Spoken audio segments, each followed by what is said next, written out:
What's up, guys? La vidéo sera en français. What's up, guys? I hope you are well where you are. I'm good. It was just to tell you that I will make a lot of podcasts, lot of vlogs, but the biggest part of this podcast vlog will be in French, because I speak French. But I think that's that perfect moment to improve or learn your French with my video, with my vlog, because it's so stylish and cool. You know what I'm saying? But I will make the smallest part in French. I will make 90% in French or 10% in English. So learn and improve your French skills. Les gars et mes go, voilà le retour sur YouTube. Ça m'avait manqué. Et là, je reviens à fond, les piles rechargées pour vous faire beaucoup de vidéos, beaucoup de vlogs, des vlogs de shooting, parce que là, j'en ai eu beaucoup, mais j'ai pas forcément tout vlogué. Des podcasts dans ce délire-là où j'explique, je parle, on discute d'un sujet que j'aime, des discussions que j'ai eues que je trouve pertinentes à partager avec vous. Et pour aujourd'hui, j'avais une discussion avec Walid et une de ses potes. Excuse-moi, j'ai oublié ton prénom, mais elle était grave sympa. Et elle m'avait posé la question, lui et elle, qu'est-ce qui fait que mon contenu est singulier? C'est-à-dire, lorsque tu regardes ma vidéo, pourquoi tu vas te dire, ah ouais, ça c'est Yann Alex qui l'a fait, ça c'est pas Yann Alex qui l'a fait. Donc je me suis posé la question, puisque selon moi, avant qu'elle me dise ça, tout le contenu que je faisais, c'était vraiment moi qui mettais un peu de moi dans la vidéo. Mais elle m'a fait aussi comprendre que ce genre de vidéo, de podcast, comme ça, même si je ne m'en rends pas compte, je fais franchement une grosse partie assez accessible pour que tout le monde puisse se retrouver. Et j'ai vu que ce qu'elle avait dit, c'était pertinent. Donc je pense que ce qui me différencie des gens, c'est que mon contenu, ma créativité n'est pas basée dans un système de pensée. Qu'est-ce que ça veut dire? Tout simplement que la manière dont je pense et que je vois les choses et que je crée mes podcasts, mes vlogs ne sont pas enfermés dans une case. Ça peut être la somme de plusieurs cases, la somme de plusieurs manières de voir les choses. C'est-à-dire que, je vais prendre un exemple. Je suis francophone. Lorsque tu parles une langue, la langue que tu parles est issue d'un système de pensée. Par exemple, la France va avoir une certaine définition du mot égalité dans le dictionnaire, tandis que lorsque tu vas passer en anglais ou en espagnol, la définition de ce mot précis va changer lorsque tu vas parler en espagnol ou en anglais. En gros, la langue dans laquelle tu parles est issue d'un système de pensée qui fait que il y a certaines idées que tu ne peux pas avoir parce que tu parles en français. Il y a certaines idées que tu peux avoir parce que tu parles en anglais.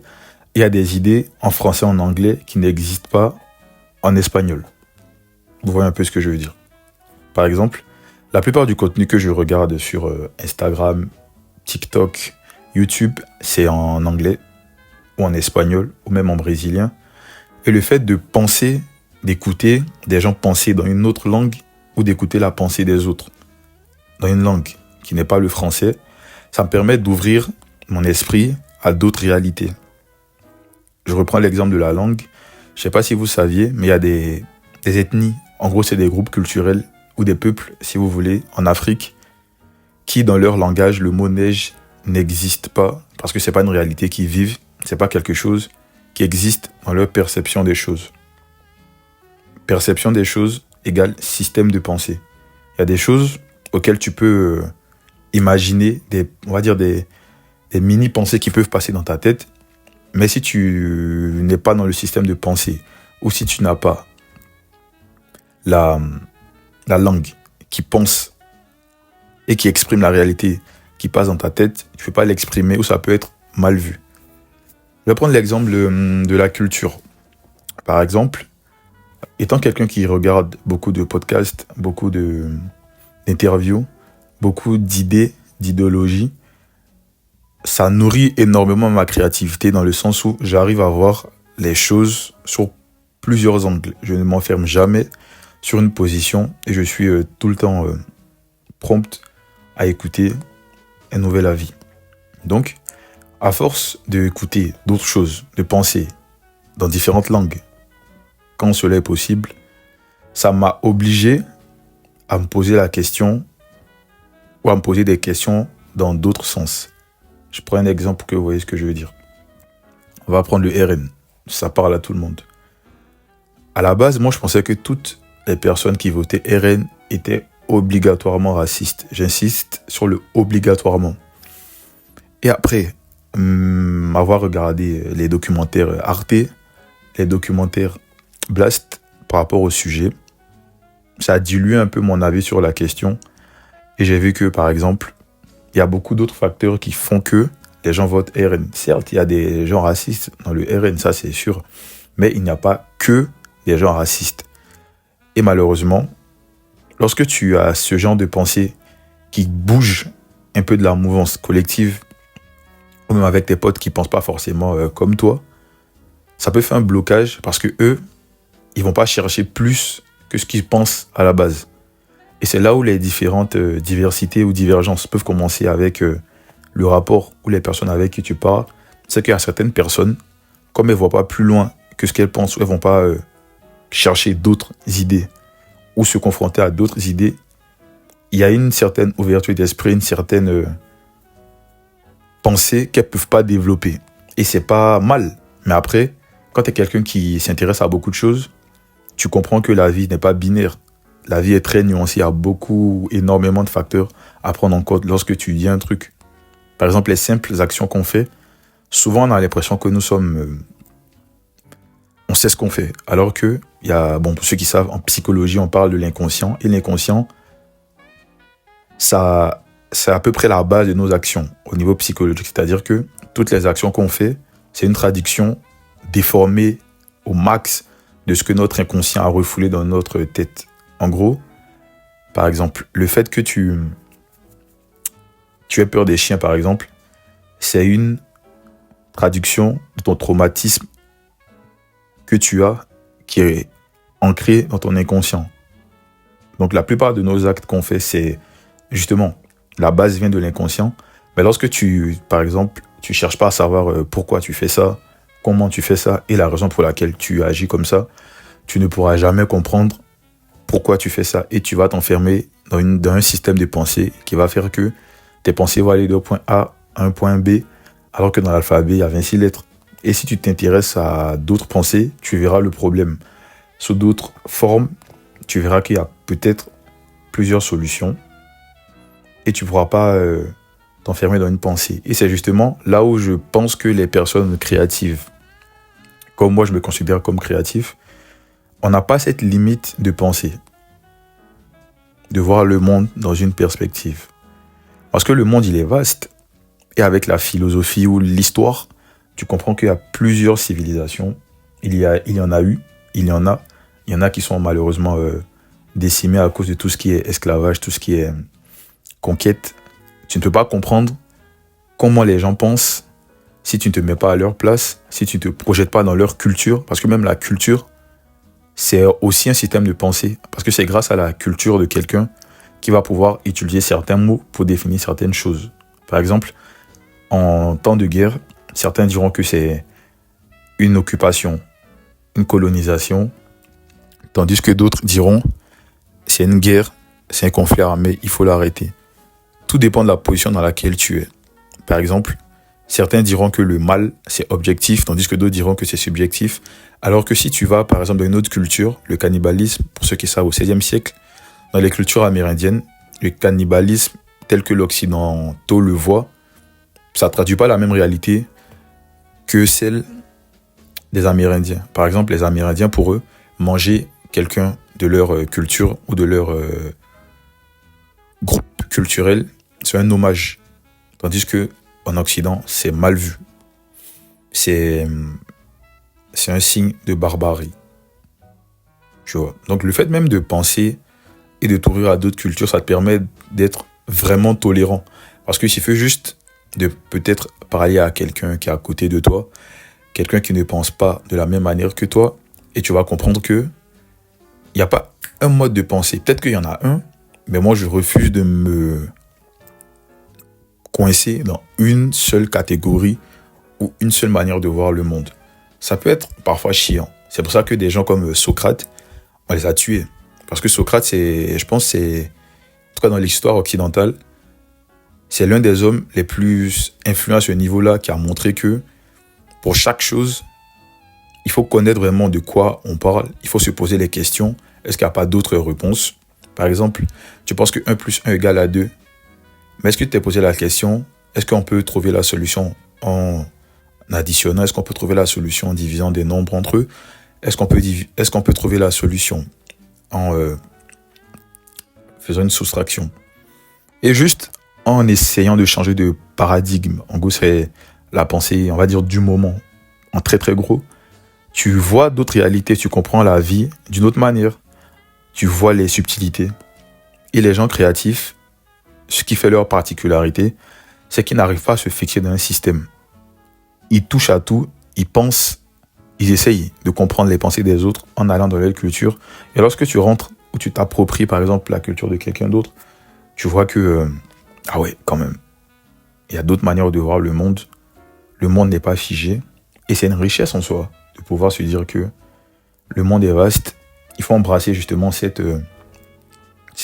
comment dirais-je, cette variété. Et à contrario, le fait de rester dans un système, à mon humble avis, ça te ferme l'esprit sur beaucoup de choses. Je vais prendre un sujet polémique. On va attaquer la religion direct. Ça drop direct. Par exemple, ceux qui ont suivi, pour les personnes qui sont musulmanes, chrétiennes, juifs, bouddhistes, qui ne connaissent pas l'histoire de leur religion, qui ne se posent pas vraiment les questions, est-ce qu'ils suivent cette religion par habitude? C'est une habitude familiale, c'est dans la tradition. Pour moi, il y a un problème. Et le problème ne se situe pas au niveau de Dieu. Je ne dis pas que Dieu n'existe pas, loin de là. Mais lorsque, par exemple, Mahomet a reçu l'écriture sainte venant de l'ange Gabriel, ou lorsque Dieu, si je ne me trompe pas, ou l'ange a donné les tables des commandements à Moïse, il a donné à l'homme, et l'homme a exposé à ses semblables hommes. Autrement dit, Dieu, il est là, les hommes sont là, sa parole, elle est descendue, mais c'est l'homme qui a reçu la parole qui explique aux autres hommes. Et cet homme-là, il est faillible. Donc c'est sûr, c'est même obligé que souvent il fasse des erreurs. On va dire qu'il est de bonne foi, il fasse des erreurs où il utilise la religion pour atteindre ses buts. Et lorsque tu te plonges dans l'histoire des religions, par exemple l'islam, avec la traite arabo-musulmane entre si je ne me trompe pas, le 7e jusqu'au 20e siècle, tu te rends compte que l'esclavage à leur époque, c'était pas la même chose, c'était pas vu d'une manière occidentale.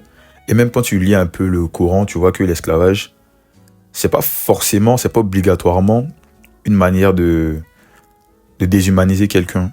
Il y a des cas, par exemple dans le djihad, normalement, c'est lorsque on est en période de djihad qu'on peut rendre des gens esclaves.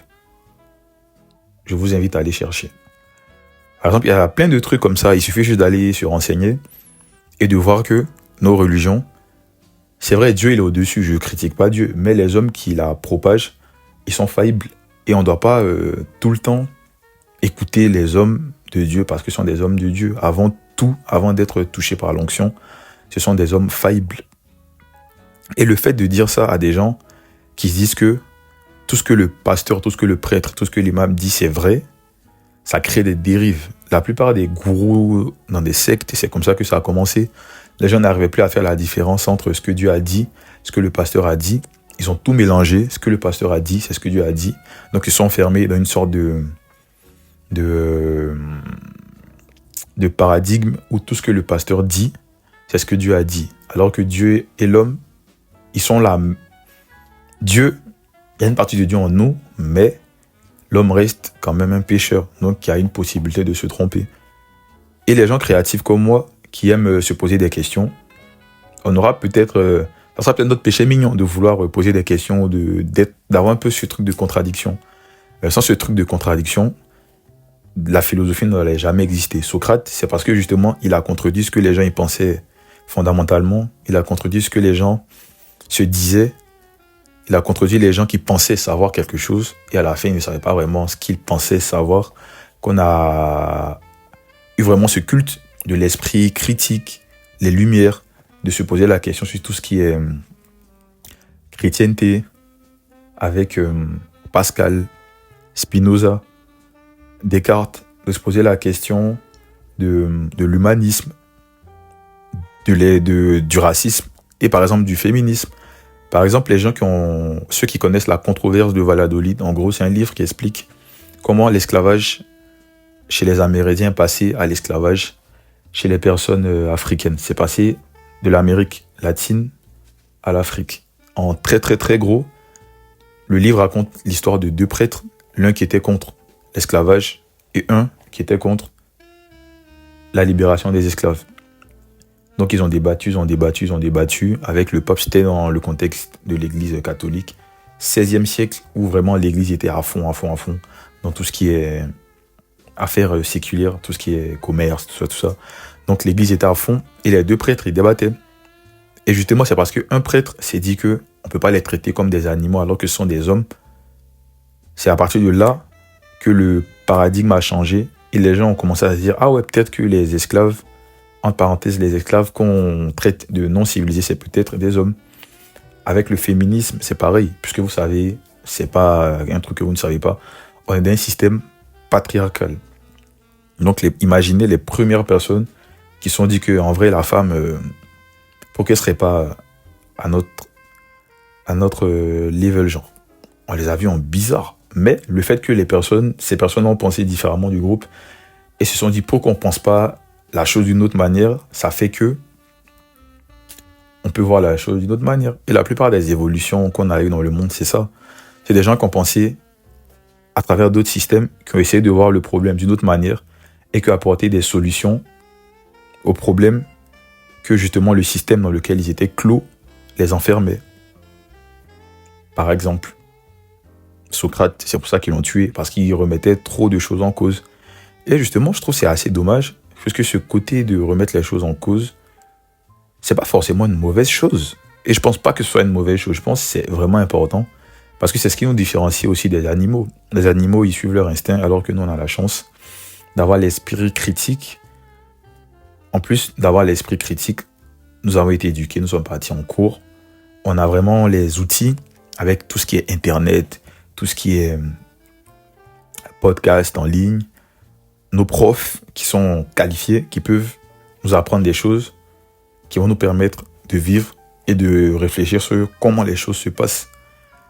C'est par exemple les gens qui vont dire, un autre exemple, que les présidents, ils sont débiles. Les présidents, ils sont pas débiles. C'est extrêmement compliqué de gérer un pays. Par exemple, la France, avec tous les millions d'habitants, c'est extrêmement compliqué. En plus, la France, dans leur histoire, c'est un pays qui est... la grève, c'est un truc très très français. Le truc de justement remettre les choses en cause, vouloir l'égalité, c'est très très compliqué. Et tout le monde veut faire entendre sa voix, puisqu'on est dans une, en gros guillemets, démocratie, et tous les avis comptent. Donc, les gars, si vous voulez être des gens créatifs, à mon humble avis, cultivez cette remise en question constante.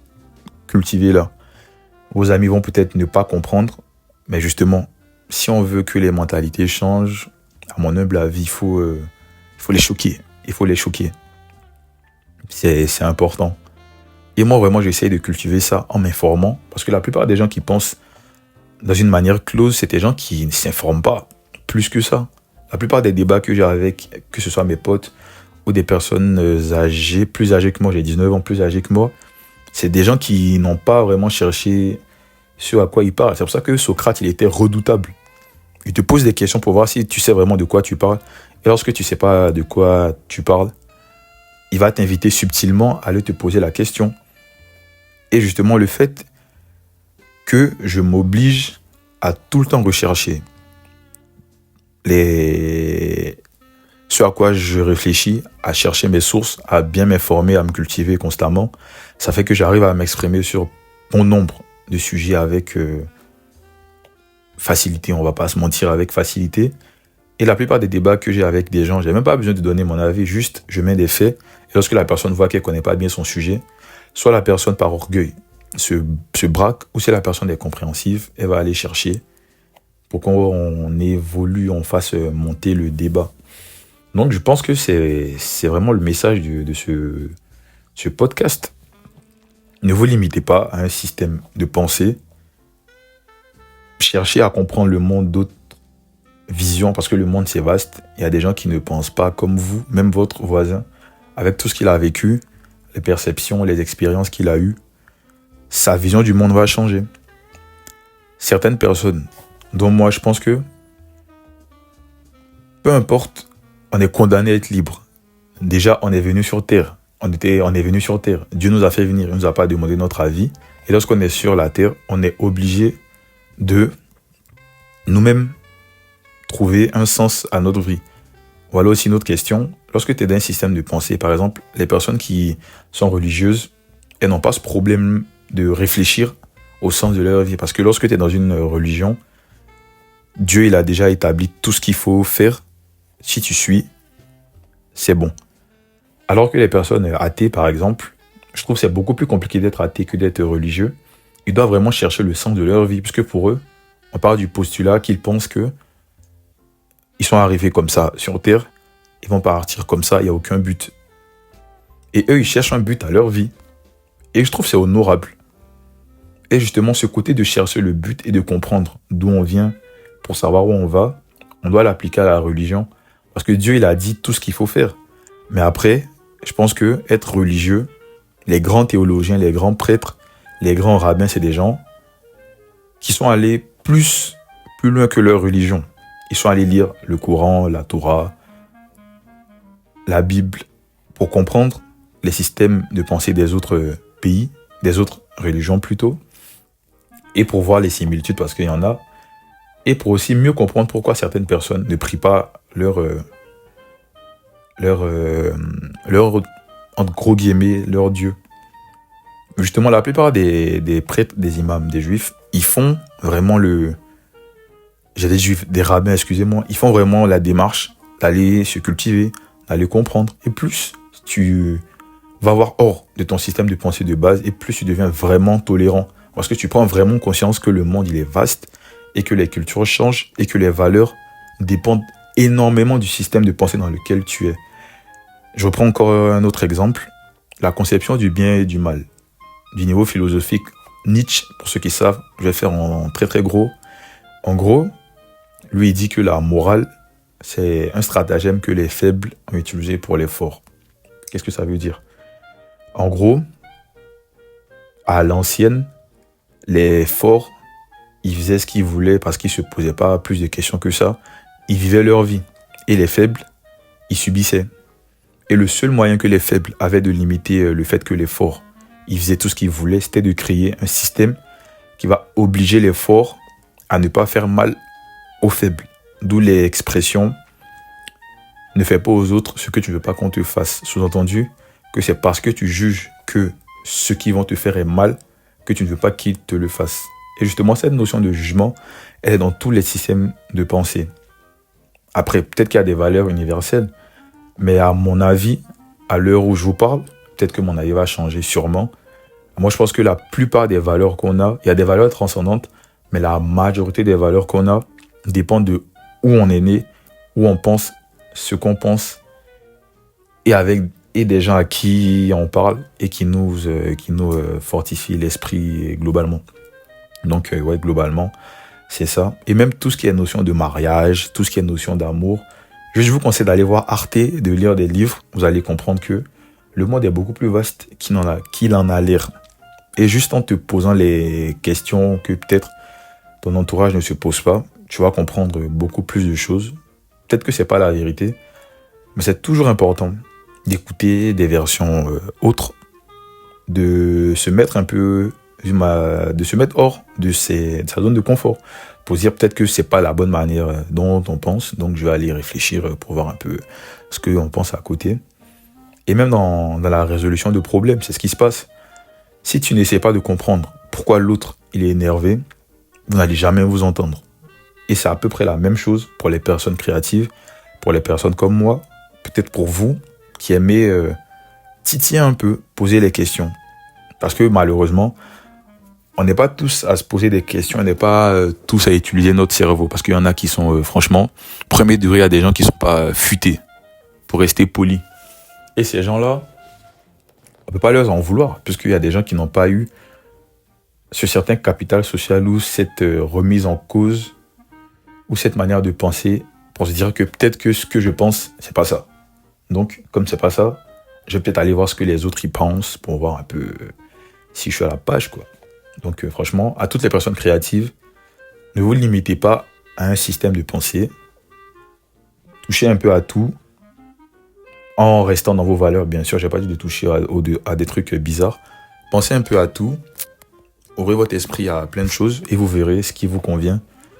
Vous aurez des convictions encore plus raffermies. Si pour vous la religion c'est la réponse, tant mieux. Si pour vous la philosophie c'est la réponse, tant mieux. Si vous pensez que l'art c'est la réponse, tant mieux.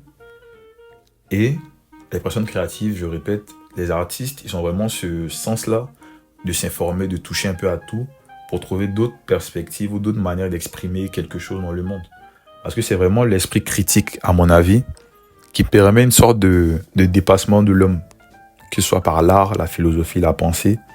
Parce que franchement, vous n'imaginez pas à quel point la manière dont on pense le monde, ça peut être un moyen de vraiment détruire les barrières, quoi. Parce que si dans ta tête, tu te mets une barrière mentale, tu vas pas penser que tu es capable de la dépasser. C'est vraiment dans la tête que ça se passe, wesh. C'est dans la tête. Donc sur ce, merci d'avoir écouté le podcast. Ciao. À la prochaine. Ne vous limitez pas à un système de pensée. Dites-vous, il y a plusieurs réalités. Voyagez, lisez, cultivez-vous. Et peut-être que vous serez des personnes créatives, des vraies personnes créatives. Et c'est ma définition de la créativité. Et c'est comme ça que je définirais, pour répondre à Walid et à sa pote, que j'ai oublié son prénom, excuse-moi encore. C'est comme ça, c'est là où ma particularité, c'est que j'arrive à toucher beaucoup de pensées, beaucoup de systèmes de pensée, pour avoir une parole variée, compréhensive, qui touche à tout, mais c'est moi qui choisis ce à quoi je pense, et je m'expose au plus de choses possibles pour comprendre, appréhender ce à quoi je pense. Voilà, c'était tout. Merci beaucoup, et là vraiment, ciao. Big Ta.